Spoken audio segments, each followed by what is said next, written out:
विनय की बात सुनते ही वो रिपोर्टर घबरा गया। उसके माथे से पसीना बहने लगा। उसके चेहरे पर डर साफ साफ दिखाई पड़ रहा था। मैं वो घबराहट में उस रिपोर्टर ने कहा।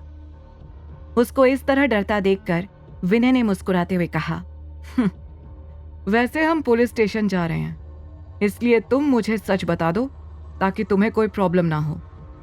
पुलिस स्टेशन वाली बात सुनते ही उस रिपोर्टर ने तुरंत कहा, मुझे माफ कर दो, मुझे अशोक चौहान ने भेजा हुआ था। उसकी बात सुनते ही विनय ने हाँ में सिर हिलाया और एक गहरी सांस लेते हुए माइक उठा लिया। विनय के माइक उठाते ही सबकी नजर उस पर टिक गई। All right everyone, thanks for coming to this press conference, that's the end of proceedings, Vinay ने कहा। विनय के कहने के बाद जैसे ही सब लोग जाने के लिए उठे, शुभम ने हाथ जोड़कर सबसे कहा, थैंक यू सो मच, आप लोगों के सपोर्ट से ही मैं आज अपनी बेगुनाही साबित कर सका।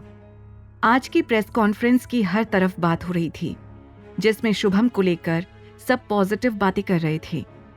लोगों के अंदर आज वापस शुभम के लिए प्यार और रिस्पेक्ट आ रही थी। नव्या, जिसने सच्चाई का साथ देने की ठान रखी थी, वो आज शुभम की जीत पर बहुत खुश हो रही थी। उसके लिए आज का दिन बहुत मायने रखता था। उसकी वजह से ही आज एक बेकसूर आदमी झूठे आरोप से बच पाया था।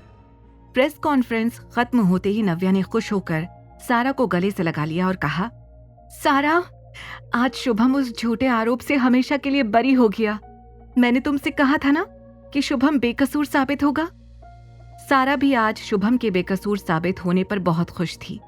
उसने नव्या के गले लगते हुए कहा, हाँ मैम, आप हमेशा कहती हैं कि जस्टिस लोगों के दिलों में होता है, वो बात आज बिल्कुल सच निकली।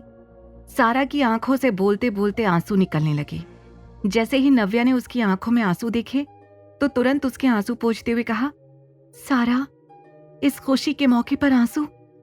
ये खुशी के आंसू है मैम, मैं बहुत खुश हूं, सारा ने स्माइल करते हुए कहा। रोहन को भी अच्छा लग रहा था। वो खुश होकर नव्या और सारा दोनों की बातें सुन रहा था। उसने सारा को इमोशनल होते हुए देखकर कहा, सारा, यह खुशी का मौका है, आखिरकार नव्या मैम की मेहनत बेकार नहीं गई। रोहन सारा से बात कर ही रहा था कि तभी नव्या ने एक टूटता हुआ तारा देखकर कहा, सारा, देखो टूटता हुआ तारा। नव्या के कहते ही सबकी नजरें उस टूटते हुए तारे को देखने लगी थी। आज आसमान बहुत साफ था और तारों से भरा हुआ नजर आ रहा था। आज ऐसा लग रहा था जैसे सभी के दिलों से बोझ उतर गया हो।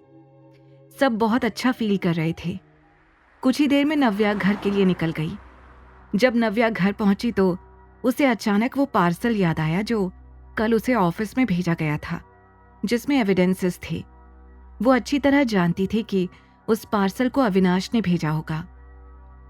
ये सब सोचकर नव्या ने तुरंत अपना मोबाइल निकालकर अविनाश को एक मैसेज टाइप किया, come home early for dinner tonight, I will cook something special. यहां अविनाश ऑफिस में अपना काम कर रहा था। उसने जब नव्या का मैसेज देखा तो एक पल रुकने के बाद रिप्लाई किया, ओके। नव्या अविनाश को मैसेज करने के बाद तुरंत किचन में जाकर खाना बनाने की तैयारी करने लगी। नव्या अविनाश की फेवरेट डिश बनाने का सोच रही थी। कुछ देर बाद जब बाहर से मरियम और आरव आए तो उन्होंने देखा कि नव्या किचन में खाना बना रही थी। मम्मा, अब खाना बना रही हो? आरव ने शॉक्ड होकर कहा। हाँ आरव बेटा, आज बहुत ही स्पेशल डे है, इसलिए मैंने सोचा आज आप सबके लिए खाना बनाऊं। नव्या ने आरव को स्माइल देते हुए कहा।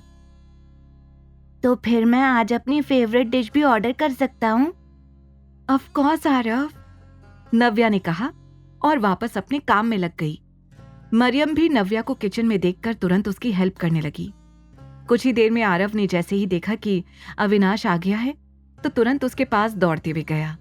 पापा पापा, you are so lucky tonight, Aarav ने अविनाश के गले लगते हुए कहा। What do you mean Aarav? Avinash ने पूछा।